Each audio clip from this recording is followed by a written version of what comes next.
Hey, we're live. Back in the Saddle Dome, as some might say, or the Thunderdome, whichever one you prefer. The Doug Dimmadome.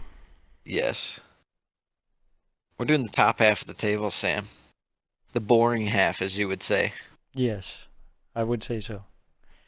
I would say that these clubs are not the top table. They're the bottom table. Something The like that. reverse table. Manchester City Number is still 10. alive here. Whoa, whoa. Balotelli, Fulham. Aguero! Fulham Football Club.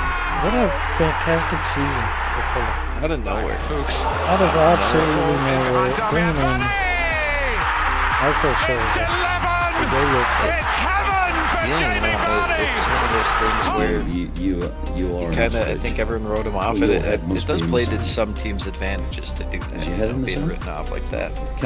Are you Their best flexible stretch, enough Sam, to get your match head in the week sun? 17 through match week, Fans are I shouting guess every 20, week. technically. Louis van Um, Gaal's army. A little Louis van 4-game win Gaal's streak army. in a row, but After a they fabulous did start just to the such a game, good just got job away of from you like there. I have nothing to piling say. up points all throughout the Nothing to year. say about the A game lot at of all. win-loss draws just all mixed in. They didn't have like tremendous runs of good form or bad form. I guess they did have one 4-game losing streak from the match week 26 through 30, but yeah, I mean, if you're going to attribute it to anything, the why, Sam, it has to be Tim Ream number one. Tim Ream, goaded I with the think, sauce. it's weird. I think a lot of people would probably attribute it oddly to like Mitrovic and I guess certain timely goal scoring, which isn't wrong. Those are big factors, but I feel like the two main MVPs of this team were Tim Ream and Bernd Leno, who quite frankly played like a top 5 goalie. You could argue in certain aspects a top 3 goalie at times this year. And you can't forget Mr. Tackles himself, Paulinho. Yes. Yeah, no, absolutely. I think that's kind of the main The main the main core. thing. Well, they played according to this football reference here. Every single Premier League game they played a 4-2-3-1. Would you believe that, Sam? I would believe that. And I was just going to say It's something Fulham's about keeping it basic. Fulham's greatest strength, their consistency. They knew where they were, and they just played into it. In a season where teams lacked consistency throughout the table, Fulham We even, had that consistency and it showed. we even brought that up with the uh even just Forest. Like you just kept Steve Cooper the whole year, Yes, and that was good enough. yes, exactly. You avoid doing anything too drastic and you reap the rewards of it. Looking Um, ahead, yes. looking ahead. Obviously gonna have to build off it. You're probably gonna get poached by one of these teams around the same area as you for Paulinho, but you're gonna get more than likely like 40, 50 mil for him, which I mean a good return on investment, but he's insanely important to what you do. Um, I think that's gonna be the main thing that sticks with me as far as their main thing going in the summer. It's like, well, what are they really gonna do? Um, how about you? What is your takeaway for the season, but also kind of the future look on them? They set themselves a high bar for next season. It's going to be tough. I mean, so far, Marco Silva's still on board, but That can always change. that can You change. you Teams never are going to trust be him. probably going after him. In terms of players, yeah, Polina probably going to get bought. Um, They could. I'll say this: they could sell a couple meme guys in terms of like they played well for him this year, but it's like, do you really trust them? Like Anthony Robinson at times, I think, is a bit overinflated for how he performed. He played well for good stretches, and then kind of sneaky bad at times. I feel like you could, if you really wanted to capitalize, you could probably sell him now.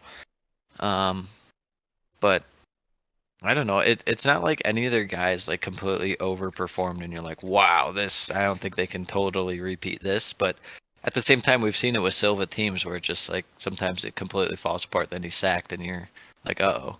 Well, I would say the one exception to that would be getting a career year out of Tim Ream. Yeah, Tim Ream. I mean, it. Probably Burnt Leno too, I guess, if you want to be, because the odds of him playing that well again are slim to none. But Yeah, it's possible. Ream's got another good year left in the tank, but he's got this injury he's dealing with now, and overall, he's man, like what about 35 years Tosin? old. You're saying Tosin can't be that bad again, right? Tosin That's what you're saying? Tosin is bad, but apparently he's going to Inter Milan. So Wow. yeah, Him and who? Him I and Danny Rose? I don't know. I had to read people praising Tosin, and it hurt my eyes. They're like, if he could just not He have could play the well. occasional blunder. It's like, oh, he does that. They'll never be top the Miguel Sano and the Twins of the if he could hit sliders, and then they like show this stat where it's like his batting average against sliders was like 1 for 43. If he didn't strike out half the time. He would be amazing. But yeah, I think it'll be tough next season to replicate. I think the overall quality is unlikely to be as bad as it was. Here's one thing, and this will be my last point on Fulham that I want to make, and I'll let you get your closing statements. But obviously, kind of went over the why timely goal scoring was pretty key, but also having a ball winner in midfield, having solid defense, just being a well-rounded squad. I will say, if you're able to pull Paulinho out of being a kind of under the radar signing, only picking him up for like 15, 20 mil. You get Solomon on loan. I think that and who knows, maybe it's just luck, but I think their recruitment's half decent right now. Hmm. If they're able to go in the market and get another guy or two, they could definitely easily stick around again next year. That wouldn't surprise me. I just don't know if Solidify they the can really squad. go up in terms of like pushing for Europe unless they keep Paulinho somehow, which again we talked about. I just don't see it. Yeah, I think it'd be pretty tough. I mean, I really think they need to reinforce the attack. I'm not all that enthused about the options, but yeah. Overall, season grade, I'd give them an A.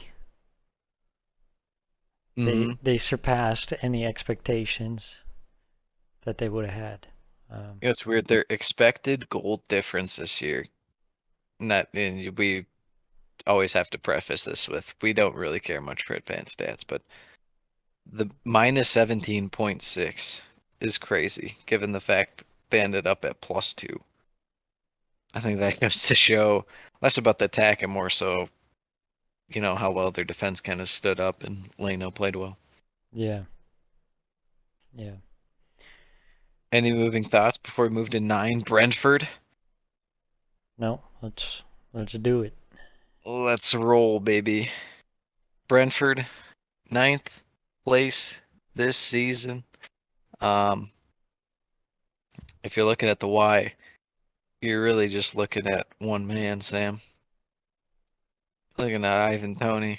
He's what you would say is goated. Yes. He is establishing himself, or really established himself as the one of the premier strikers of the Premier League. Peak of the season from match week 14 through match week 26, Sam. They did not lose a game. 12-game unbeaten run, which included I think 6 wins and 6 draws or something like that. Mm. Very, very impressive stuff. And even to close the year, they won what 1, 2, 3, 4, 5, 6. They won 5 of their last 6. So Yeah. Not to Brentford, mention doing the double over Manchester City. Huge win against Manchester United, second week of the season, the big 4-0 thumping. A win yes, against that Liverpool. They show that up was against the amazing. big dogs, that's for sure. Yeah, they took a point off Arsenal. They beat, they still beat up on the lowly teams like Chelsea, but and Tottenham, but They take care of business all across the board. Yes. Um, yeah, I mean, the Y kind of got into it a little bit with the goal scoring. Obviously, before the year, we're like, who's going to replace Eriksson? Jensen wasn't amazing playmaking wise necessarily early on and throughout, but he was great just in terms of kind of linking the defense to the attack, midfield, and then the midfield to the attack. Hmm. Um, they're kind of still relying on Embuemo for a lot of creativity, especially out wide, but um, still super, super efficient on set pieces. Yeah. They didn't win as many this year as they did last year, but they were just as efficient, capitalizing on everything. As far as why what might have held them back, it felt like they kind of had, I wouldn't say an injury crisis, but they had a, a few more people hurt this year.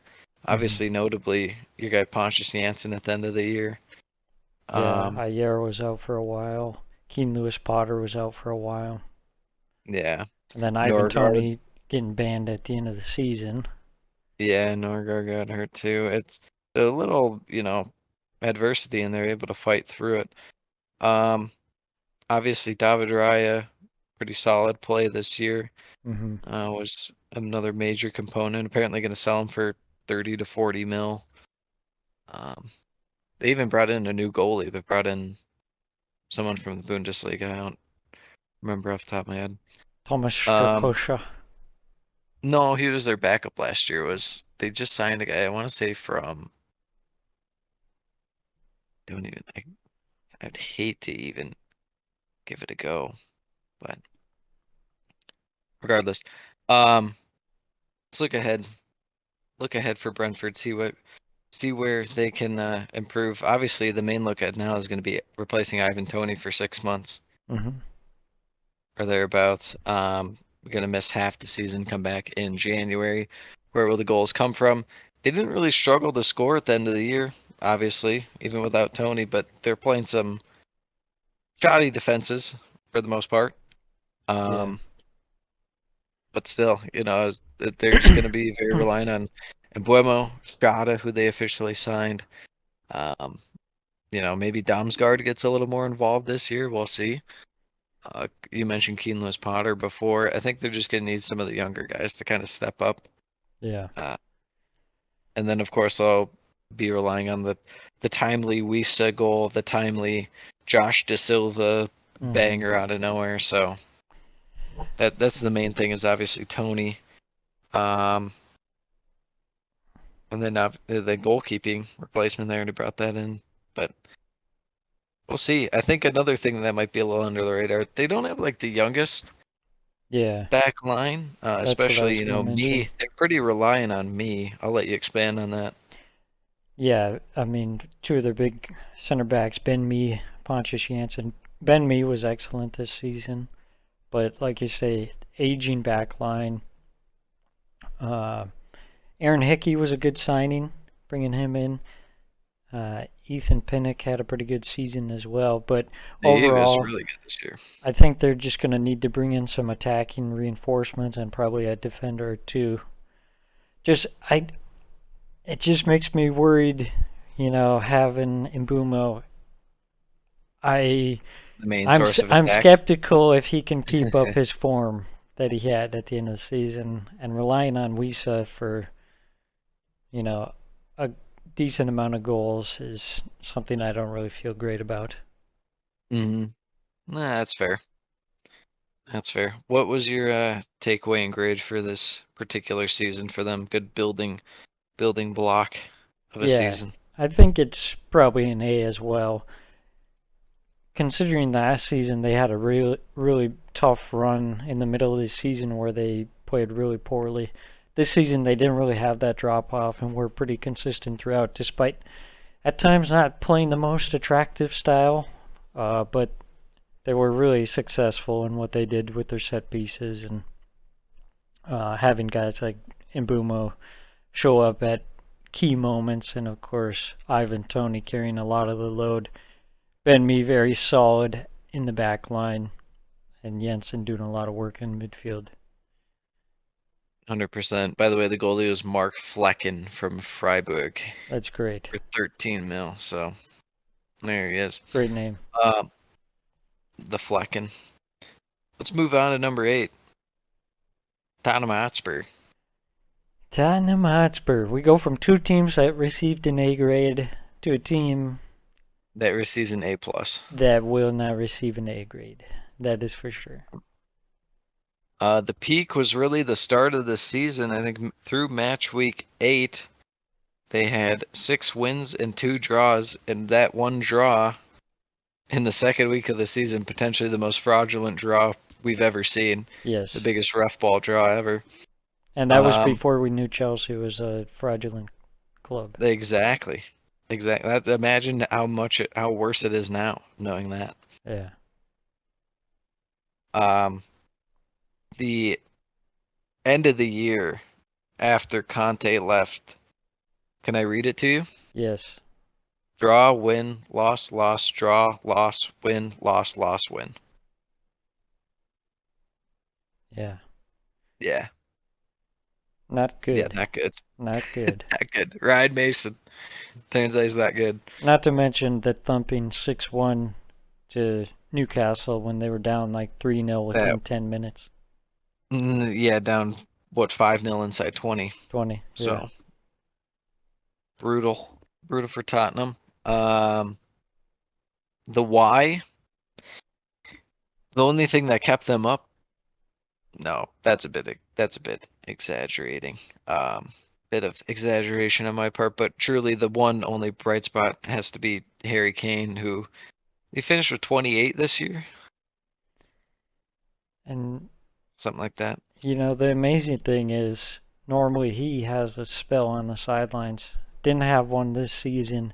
Yeah, Very they wasted important because had he been out for an extended period of time, they could have finished bottom half of the table, which would have just been with Chelsea. awful. Yeah. As far as the why in terms of good components, whenever they had good play, whether it's Bentancur, Kulishevsky, or whoever, it felt like they'd patch it together and then an injury would pop up or something unlucky. But more to the why now. Hugo Lloris, major drop off. Mm-hmm. The defense is just not good. It's so bad to the point to where it's like they'll tell you Romero's good, and it's like, really? Really? Yeah. The main thing is just so many components of midfield, relying on Ollie Skip. Well, not really relying, but having to play him a decent chunk towards then. More so relying on Højbjerg, which is just not where you want to be. Yeah. Still struggling to incorporate Basuma. Richie Richarlison, good lord, what a terrible signing. Terrible signing. And then Heung-min Son, who, I don't know if you know this, but in week 8, when he got a hat trick against now relegated Leicester City, he was announced back. Yes. Okay, just in case you didn't know. He's back. I didn't.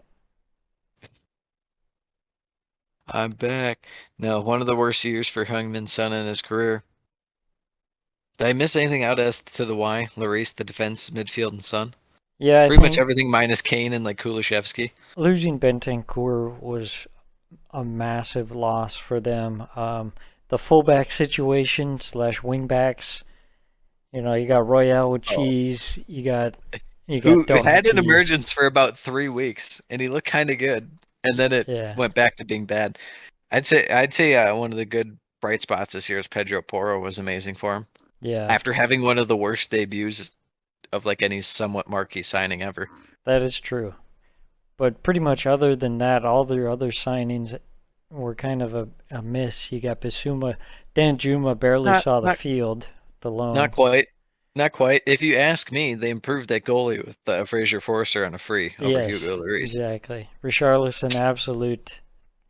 It's got to be one of the all-time worst transfers. Meanwhile, your squad is it's rotting like a dead fish on a sidewalk. Could you imagine if Chelsea had got Richarlison this year? They would have been goated. Yeah, well, remember it was Arsenal, Chelsea, and Tottenham going for him, apparently. Yeah. Not to mention Jed Spence, who, how many minutes did he play? Like I 10? 2, and then he got loaned to Italy. Yeah. Um, my vision and outlook for them. I mean, it's been this way for a while. They try to deny it by bringing in Conte and trying to extend the idea of them being competitive, but they just don't have enough class players around Kane. So they should have come to the conclusion that they should sell Kane and Son and recuperate whatever they can, but now it's at the point to where it's like, what would you get for Son? Nothing compared to last season. Yeah. And Harry Kane is just fine, I guess, staying there. So Yeah. I guess keep him because he doesn't want to go anywhere ever. So I Yeah. guess you're kind of just stuck with that, and it's a matter of having the right kind of, um, having the board make the right decisions to place people around them. But they don't. They just don't.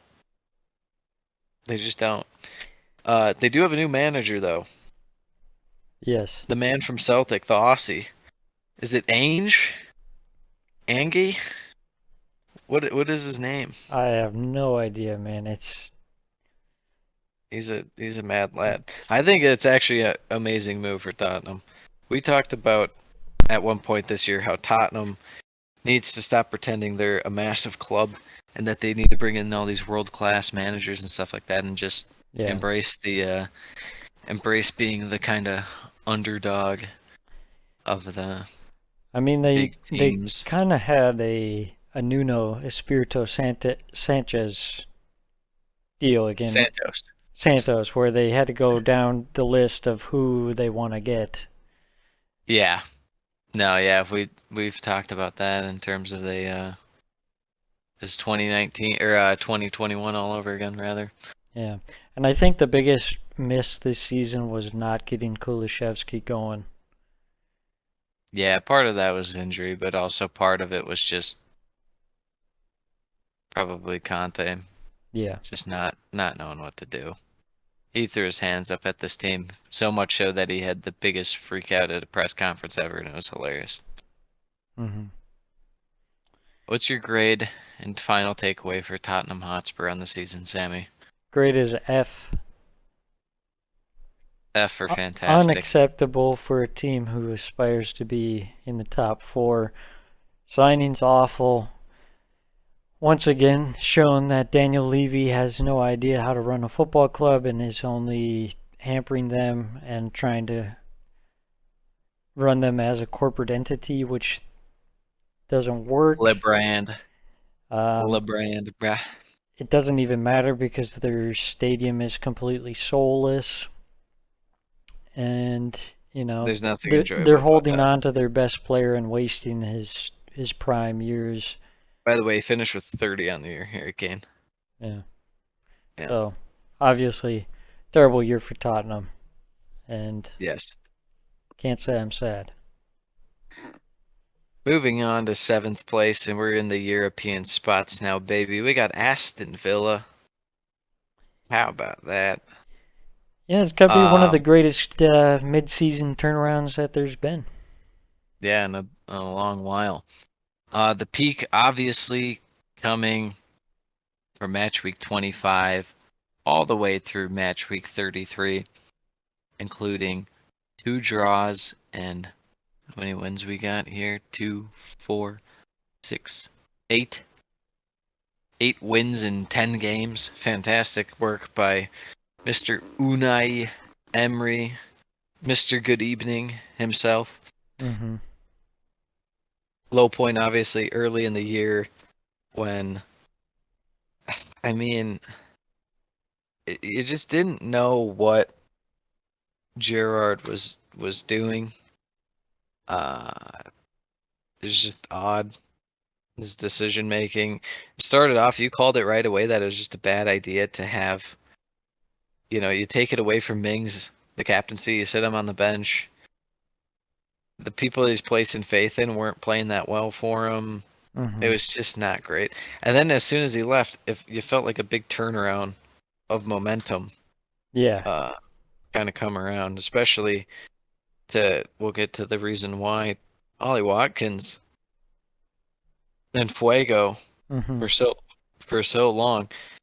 Defense kind of got more sorted out. Still error prone, but that's just the system. I mean, that you're always going to be playing with fire when you're playing out of the back the way they do. Great year for Douglas Luiz. Yeah. Um, Emmy Martinez, a good year. Be interesting to see if they hold on to him. Um, Jacob Ramsey, good yeah, second half of the season. more development from Ramsey. Yeah, It's and I think John McGinn was one of those guys that really benefited from the managerial change. 100% played a lot better Played a lot after the better. change. Overall, the team just looked a lot more cohesive. First half of the season under Gerrard, they at times looked so wide open in defense and really struggled in attack. They didn't get much production. I liked bringing in Danny Ings, just add a little more quality up front as well. Some more Yeah, goals. well, then you know what? Then they got rid of him. They said, "Hey, you go to West Ham," and they said, "How about we let Yeah, Ollie sorry, I'm Watkins I'm cook?" I'm getting mixed. Villa versus West Ham. Sorry, But the damn claret and blues. yeah, they said, "Hey, let's Yes, let Ollie Watkins cook," they and let him that's cook. exactly what it did. 15 goals on the year, Yeah, just shy of my that's mark, right. They called they 20. they couldn't figure out how to use Watkins and Ings together, So then they so sent they Ings sent him out. off. Yeah, Yeah, Leon Bailey had moments this year too, especially under Emery, that he was really aggressive. It was clearly like you could tell right away it was either a Bailey game or it wasn't, but yeah, at least you kind of got him going. Um, yeah, I mean, looking ahead, you obviously just got to build on this end of the year. I think player recruitment, they got a bit unlucky this year in a sense with signing Diego Carlos for 30 mil and he tore his Achilles yeah, on like the second or third game. Kamara, an amazing signing from Marseille for Villa, that's for sure. But there's just going to be room to you know, they'll add more depth. Maybe like one or two more kind of flashy big name signings and stuff, but for the most part it'll be interesting to see this summer if they hold on to Emmy Martinez. I think will be the main thing for him. yeah. Overall, I feel pretty good about their squad going into Europe. I think they have a They better have depth. squad than some of the other teams around them, especially like Brentford, um, Fulham. So I feel good about that, and you would expect them to spend some money as well. Yes. 100%. What do you give them for a grade? I would give A them an A. minus? Uh, well, I mean the turnaround was just so fantastic. You can't give them anything It less was than an so A because fantastic.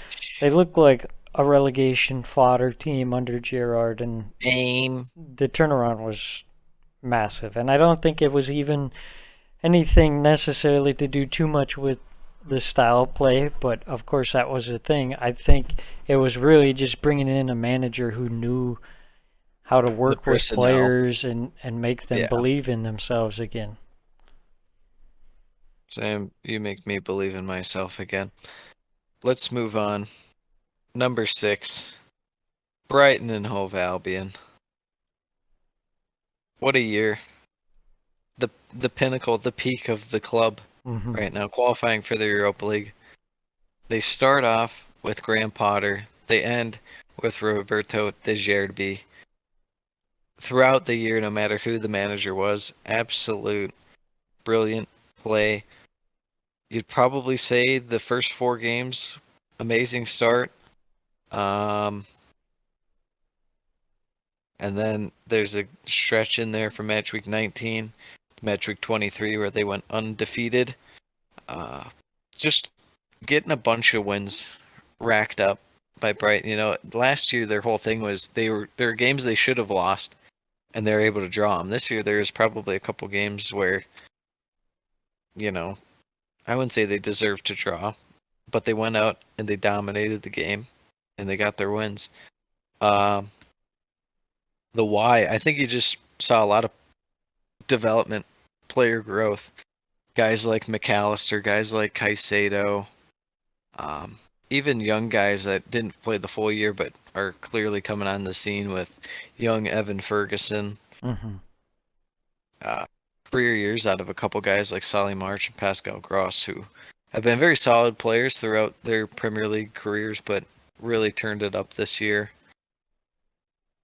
Kind of weird Southampton-like rotation to net. Bobby Sanchez, not that great, falls out of favor. Jason Steele, aka Fresh Lloyd Christmas, Yes. coming in. Yeah, I mean, the main thing for the reason why I felt like they're so good, even though everyone talks about their attack, their defense was just so rock solid, and you knew what it would be game in, game out. Mm-hmm. But that free flowing football, that's what everyone will remember. Yeah, it seems like this season they finally elevated their game to really add the goal scoring element, and it seemed like Graham Potter had them flowing a bit better. But once De Zerbi came in, he really elevated the team to the next level. He brought in his ideology and kind of mixed it in with what was already there perfectly. You know, he had this possession-based game where you invite the defense onto you and then work out of the pressure into the open space. It just worked so perfectly with the personnel that they had, and they were getting goal scoring contributions from a lot of different guys: Pascal Gross, McAllister, Trossard earlier in the season, and you had guys like Enciso and Undav towards the end of the season popping up scoring goals. Dennis Undav, And of course the Undav taker. you had our guy Mitoma, Dr. Oh Dribbles, yeah, absolutely the cooking. ultimate emergence.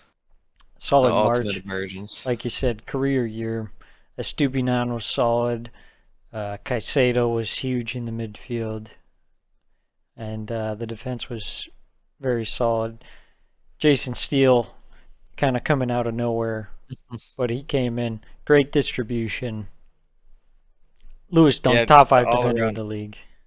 top defender in Europe. Thank you very much. Evan Ferguson, emergence. Yeah. Uh,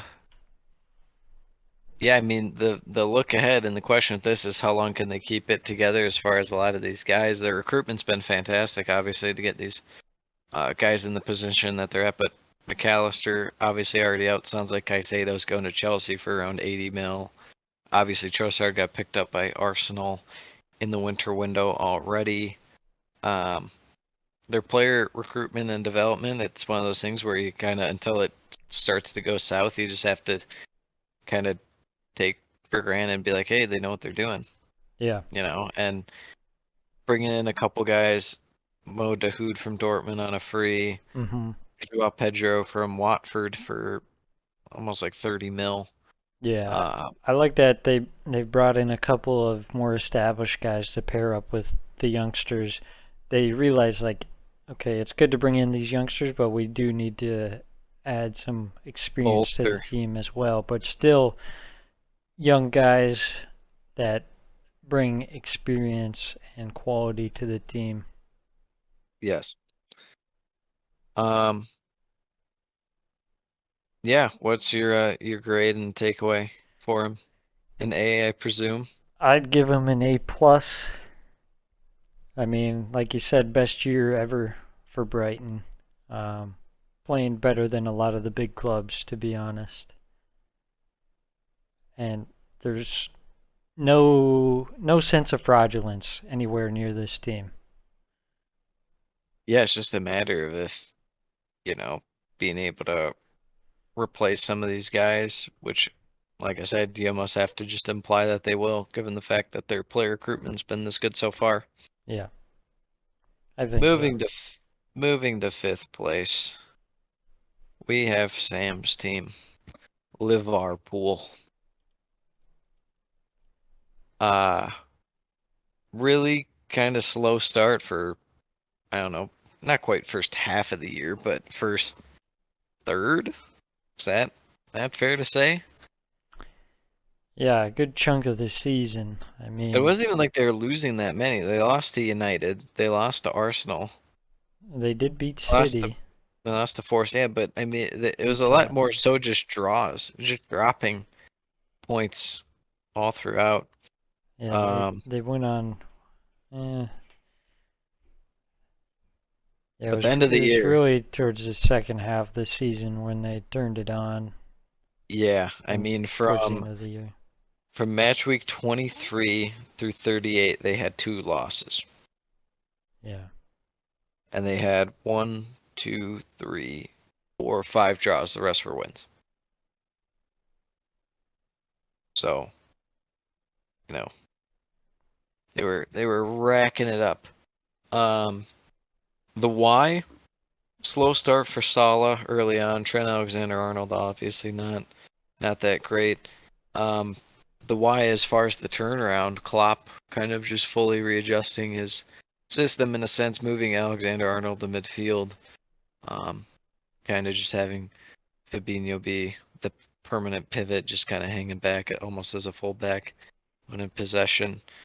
Uh, Defense still kind of shaky at times, especially Van Dijk was not good throughout the whole year, given Van Dijk standards, that is. Obviously, compared to most guys, he's still good. Allison, obviously amazing, their best player of the year by far. Couple signings which seemed weird at the time, but they were effective. Uh, Obviously, Cody Gakpo being the main one. Mm-hmm. It must be said, Luis Diaz out for a good chunk of the year too with injury, which obviously hurt them. Yeah. But they really made up for it with Roberto Firmino going out on a high note. Yeah. I mean, no one would have thought he'd pull that production out.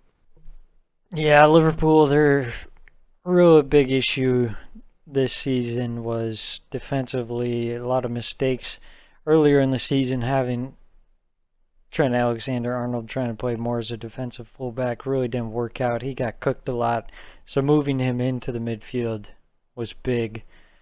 You saw kind of the highs and the lows of Liverpool. At times they looked horrendous, but also at times they looked like some of the best play you've ever seen. Some big wins, the 9-0 against Bournemouth, and then obviously one of the big, huge matches of all time. I would say Liverpool 7, Manchester United 0. Absolute Yeah. thrashing, historic thrashing, and some of the just best free-flowing football that they had. Really made you scratch your head and wonder why they couldn't piece it together a bit more. But they didn't capitalize on their success. They tried to go a bit cheap. They didn't reinforce the squad, and they paid the price for it. And we'll see if it continues to kind of go on that trajectory, because it seems like it might. Yeah, it's one of those things where it always comes down to, will Fenway Sports Group invest a little more and keep some depth. It felt like this year they really tried to get away with just using a lot of youth guys and squeezing every last bit out of James Milner, and Henderson's pretty much there too, where they're not cooked, but they're not what they used to be. Yeah. Um, The midfield needs a complete revamp. Bolster. Well, getting McAllister for 35 mil is amazing work by them. That's fantastic. He'll be great in terms of distribution, going side to side and kind of keeping a balance, as we saw. Will they put him on pens over Salah, you think? After some of Salah's pens this year? Yeah, maybe. Are we sure? Are we sure he's allowed to take penalties? We know McAllister's a pen merchant. I mean, looking at their midfield, okay, so they got Fabinho, Thiago, Henderson, Jones, Elliott, Bajcetic, and Yeah, there's your McAllister. guy. That's just They need to bring in 2 you more. need to bring at least 2 more, and you need some more, not fully Quality. defensive, but you need some more defensive, more towards Minded, like a yeah. Henderson type, like a 8 at least, like a 6/8 kind Yeah. of player. But overall, they're 100%. going to need some reinforcements. They brought in some guys up front, obviously, like you said, Gakpo, but Darwin Habibi Nunes, I didn't even a mention him. massive wasn't that- miss. I don't know. He wasn't that bad in terms of productivity output when you look at it. It just doesn't meet the price tag, obviously, given what Well, they paid a for him. stat that he didn't lack in was offsides. I'll tell you that. That's true. He's just too fast. He's just such a speedy guy. I'm feeling a good Darwin Nunez. I'm buying Darwin Nunez stock. That's all I'll say. All right. Uh, I'm just trying to think of Premier League guys that I think would kind of fit well on Liverpool. I think that Ducour and Palace would be kind of decent, but you need to play the ball more. So a guy like Ducour and Onana might not be the best. Yeah. Um, I mean the obvious one would be Declan Rice, but they can't pay for that. Why are they? Remind me, why are they not going for Ruben Neves for like 30 or 40 mil? I don't know. I think they're just allergic to buying midfielders other than McAllister. They were like forced into by the fact that Yeah, his price was so cheap. which is it's like buying a guy in auction for fantasy football when he's just like cheap. You don't even like the guy. I think he'll do like that great, but Yeah. you're like, oh well, this is just too low. I Yes, have to I get this can't. guy. I can't just watch this Guy go opportunity. pass. Um, yeah. I mean, what's your grade for Liverpool then on this season? I would give them probably a C. Towards the end of the season, they started picking it up, and they looked a bit more like the old Liverpool and made a charge for the top four. Ultimately, ended up 4 points short, but I think there's still hope for the future. It'd be interesting to see. There's some noise around Salah potentially going to PSG, which I think honestly wouldn't be the worst thing for Liverpool to recoup some money on that, free Yeah. up some wages. Yeah, definitely wouldn't be too bad, but at the same time, it's like if you're, I don't know, there's just a chance they don't invest it, and then you completely are just like the fans are That's true. alienated, and they're like, "What are you doing?" That Moving is true. on, top four, they did it. Newcastle United, Eddie Howe's men getting fourth place. Hmm. Truly incredible stuff. Not worthy of manager of the year though. Sam's guy Pep Guardiola pulls it out once again. Um, just so impressive their ability to, even though they drew a ton, there's something about not not leaving yourself open to losing. I mean, they had the one against Liverpool early on, which they almost saw out, but they kind of blew it. Um, a few at least 4 game win streaks. I think their best one was a 1, 2, 3, 4, 5, 6 game win streak from match week 12 through 17. Uh, Huge part of it. Trippier, obviously amazing out there. Pope, one of the best signings of the year. Their whole back line just a rock, Hmm. an absolute rock. Their one downfall probably would be their attack at times, which Wilson and Isak were both great, but once in a while it was just like, how did they not score? I think the ultimate version of that was their game against Leeds at home, middle of the season. Uh, but yeah, what were your initial thoughts on Newcastle's season? Newcastle, probably the team with the best home field advantage. I mean, going to St. James's Park, honestly, one of the toughest games you could face last season. So they really made that place a fortress. Like you said, the goals dried up a bit for a while in the middle of the season, but they kind of came back towards the end with Callum Wilson and Isak going on some good goal scoring runs, and they put together some nice scoreline. 6-1 against Spurs, that was a good one, and then 4-1 against Everton the game after 3-1 Southampton Beat and West Ham 5-1, even though West West Ham Ham's 5-1. defense just like that was like I don't know what happened. They just Um, like got nuked. Beat Brighton Brighton 4-1. 4-1, yeah. So definitely Don't some sleep on really good beating games. Southampton 4-1 and Yes, Newcastle 3-0. beat Brighton earlier or Or Brentford. Newcastle beat Leicester 3-0. Um, yeah, I mean, looking ahead, it'll be interesting to see the moves they make. I mean, if they get Barella, that. Yeah, I mean, I guess looking ahead, I'm just wondering, you know, uh, when they begin to offload some of these guys that are just not going to be up to the Newcastle quality and stuff. But it's weird because obviously they've had so much success with guys you wouldn't think that they'd eventually offload guys like maybe even Joe Willock. I know they just bought him 2 summers ago at this point, but guys like that are earning their place. Guys like Longstaff, that's the reason why they are where they are. But I just wonder, they just sold Wood for like 15 mil to Forest, and they kind of got bailed out with that. But I just wonder, what do you think? Even guys like, say, Maximin, like when does he move to like France or something? Or Spain? Yeah, there's definitely room for upgrades. I'm sure they probably need to clear out some spots in the squad to be able to bring in some new guys in. But yeah, they've done really well with guys that were already in the squad, like Elmeron, Willock, Longstaff. Not even spending a whole ton of money, honestly. Yeah.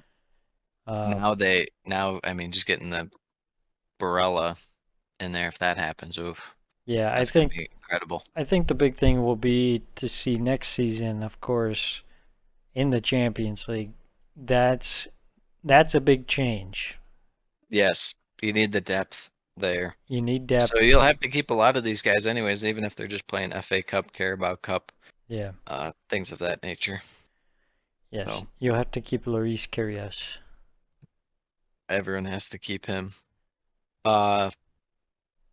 Yeah, what's your grade for Newcastle? Obviously A, I would assume, but Yes. what are you looking forward for them in the next season? What they can build upon? Yeah, I mean, it's really exciting to watch him play, despite the fact that I hate that they're an oil club and kind of a part of the downfall of world football. But putting that aside, they've got some really entertaining players, and watching them play at St. James's Park is, one of the more exciting things in the Premier League.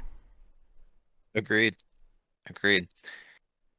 Um, Moving on, we have the team that you felt should have won the league, but didn't. And Yes. we'll let you expand on that. Yeah, that's right. Manchester United, with their plus 15 goal differential, Deserve to take it all. really should have Den Hag, won. baby.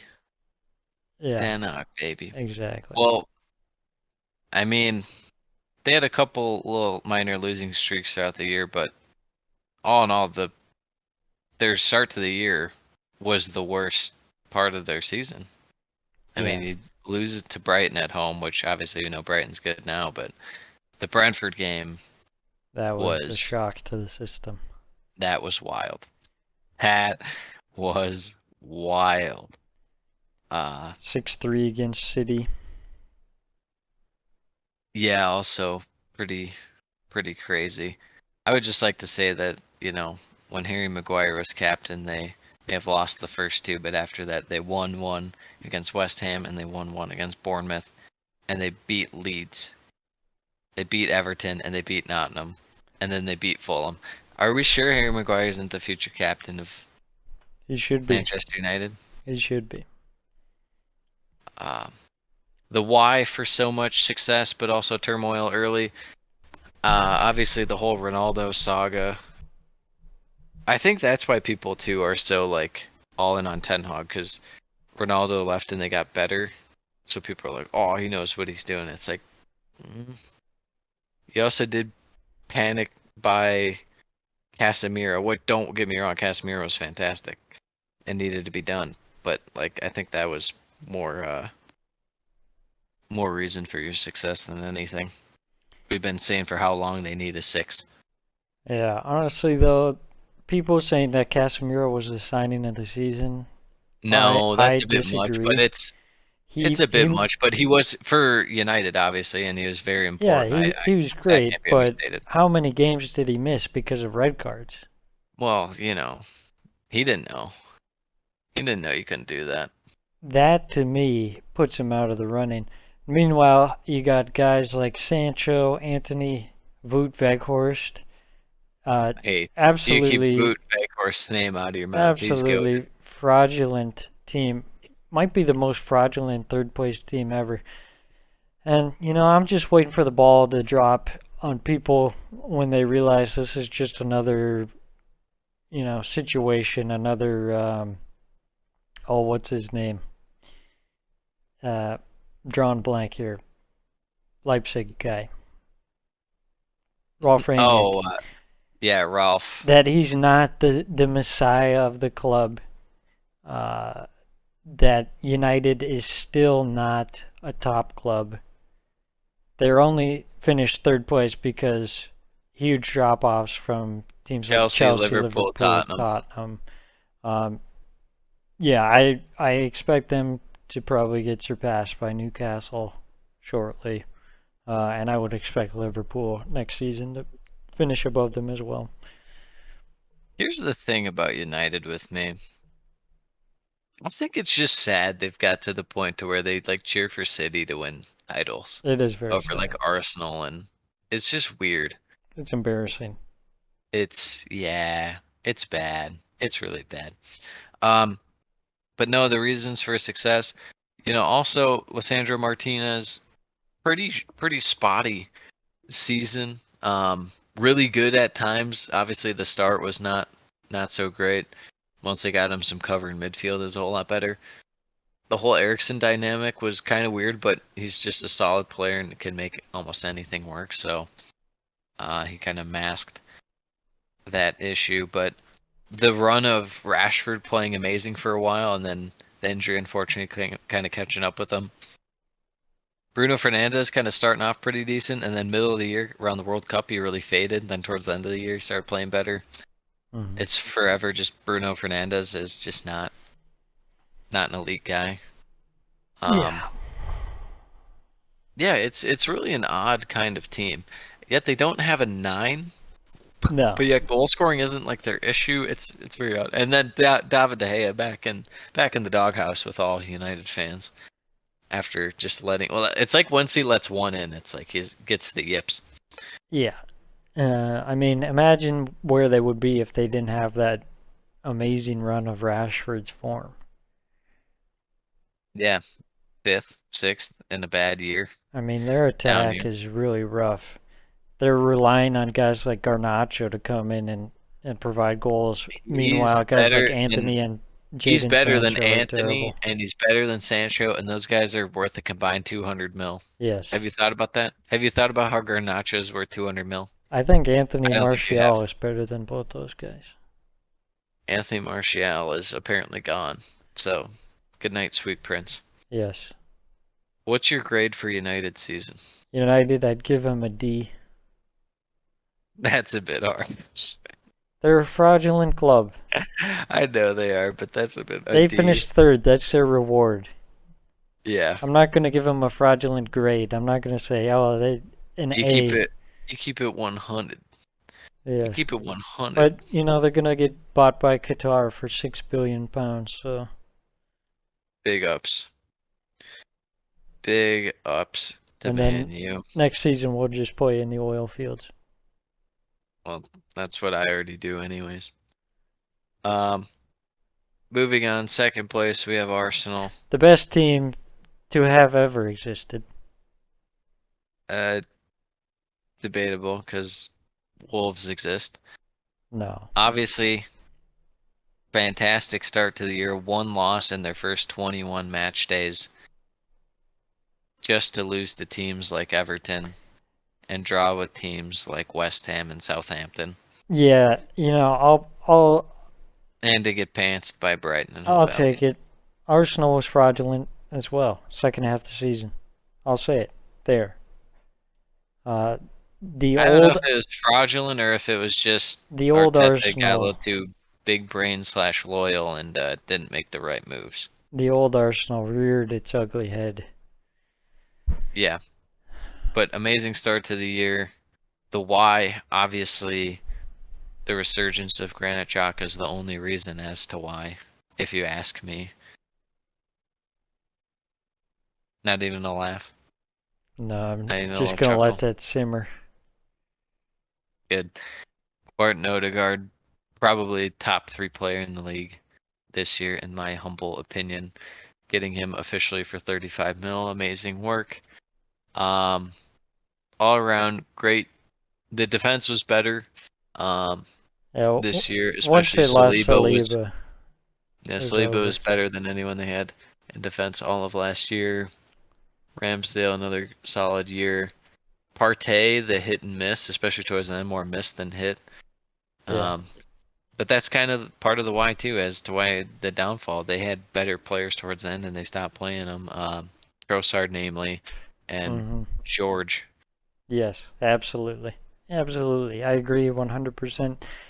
Arteta got too persistent Too loyal. on playing some guys, but Trossard and Jorginho should have been starting every game there. And I think it really cost them. Yep. The look ahead, obviously back in the Champions League now. They'll have to answer some questions as far as when they're going to be bringing guys in, maybe 1 or 2 guys out. Obviously, the big thing will be, can they beat Man City to Declan Rice? It sounds like Declan Rice wants Arsenal over City, but depends what West Ham will do. Yeah, I expect City to come in and just throw Really, down like only 110 million. Arsenal's best bet is that Declan Rice wants to go there. That's what they have going for him. Otherwise, it'd be a slam dunk for City, in my humble opinion. I just don't see him flat out rejecting City. I could see a preference, but I can't Yeah, see where he would say that's what I'm saying. I Yeah, don't want to go to the team that just won the treble. yeah. Um, yeah. I was wondering about what they're gonna do with Smith Rowe. He'll have to fit his way back in.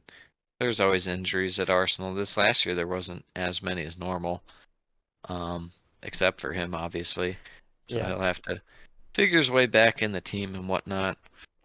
Um, the number 9 at times is still a mystery, with Jesus being hurt.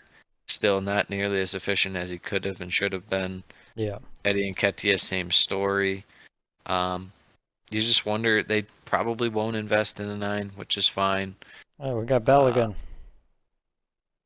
the American. The American. Also, some questions as far as a couple guys, which they're looking to get rid of, guys like Tierney and stuff. It's like, is that really going to happen? Who knows? So, decently busy summer. Not as busy as the past few summers on the overhaul for Arsenal, but they have some stuff to do. Mm-hmm. What is your grade, kind of takeaway outlook for Arsenal? Grade would be an A minus just because of the end of the season fall off there, but overall very positive.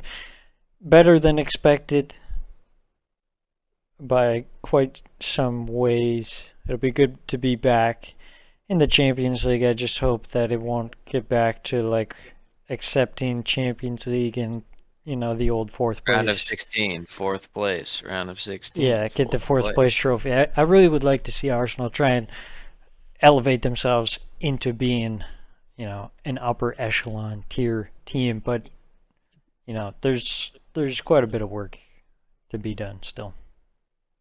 Absolutely. Moving on, final team, the champions, Manchester City. The why. Definitely not Erling Haaland, because that guy No. sucks. Yes. They play better without that guy. I prefer Darwin Núñez. I prefer only Julian Alvarez. Quick check-in and all those people who were saying that Darwin Núñez would be the better signing. Yeah, I think those people are no longer with us, unfortunately. Yeah. Rest in paradise. Crickets. Yeah. Erling Haaland, record-breaking season, amazing season. De Bruyne, he was De Bruyne, steady as they come. Jack Grealish a little more involved. The fallout of Cancelo, the Gindogan experience, as always. Phil Foden kind of up and down season, in and out of the team. Defensively, Man City just kind of plugging it away with Ake, Manuel Akanji playing amazing. Yeah. Just Yeah, very they nice. moved on from Cancelo really quickly. Yeah, didn't need the crossing merchant. Yeah. I guess their slow part of the year they had some draws throughout, but they didn't really, have a down part because it's Man City. The end of the year, match week 25 through, 38, Yeah. they didn't lose Second to a none. game until the last game. When So, they had already won yep. and played a rotated team. Yeah, pretty nuts. Uh, for a good chunk of the season, didn't look like they had to get out of first gear. They were getting results anyways, and then they really elevated the game. I think playing Gundogan every match really changes things. Obviously, Holland. That's part of my look ahead is they have some like transition, especially in midfield. It's like, well, what are they gonna do with is Gundogan gonna leave? Are they gonna ever sell Bernardo Silva? Mm, It'll be very, very interesting to see what they do, how they do it. Um, Apparently, we were just talking about Declan Rice potentially going to Man City. yeah. If I had to bet, I would say 75% chance he goes to City, 25% chance he goes to Arsenal.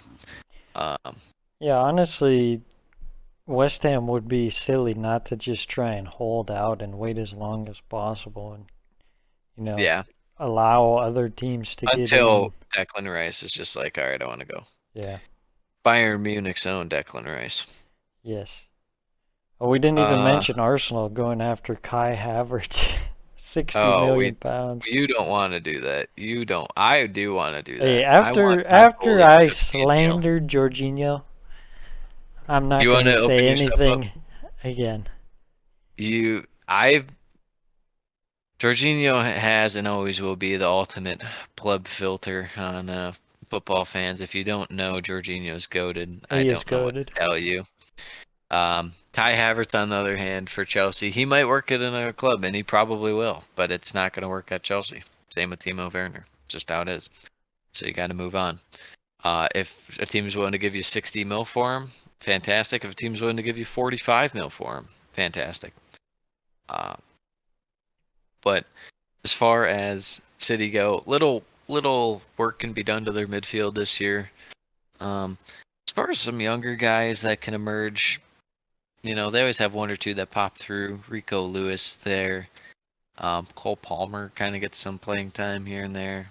We'll see. We'll see what happens with them. They have a lot of different guys that can emerge for certain things. But yeah, you have anything else you want to say about City? What's the Yeah, grade? What's the yeah. My final thoughts. Okay, yeah, sure, A plus, whatever. But my final thought on City is that it's amazing how you can take such a extremely talented group of players and put them into something that is so soulless and unentertaining.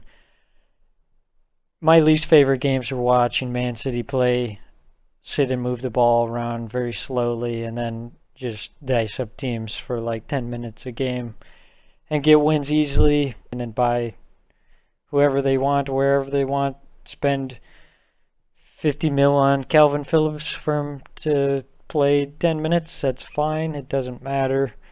Um, now they're and looking to offload him as part of money for Rice.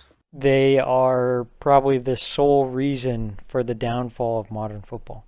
So, as long as they're happy with that, that's fine. Sam, the ultimate underdog, Chelsea, tried to save football, and they did temporarily by beating them in the Champions League final. But Yes.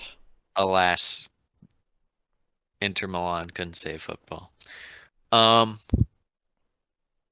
yeah, I mean that's it. I was gonna let me pull up what we had for our predictions because we had two of the spots right at the in the bottom half. I want to see how many we had for the top half.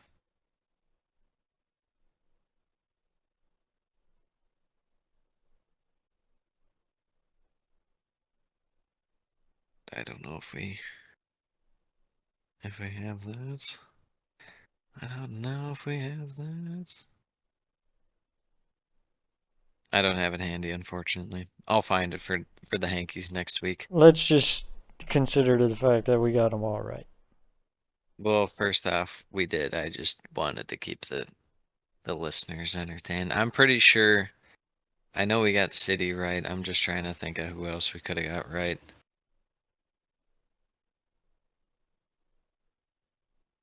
I don't know. That might be it.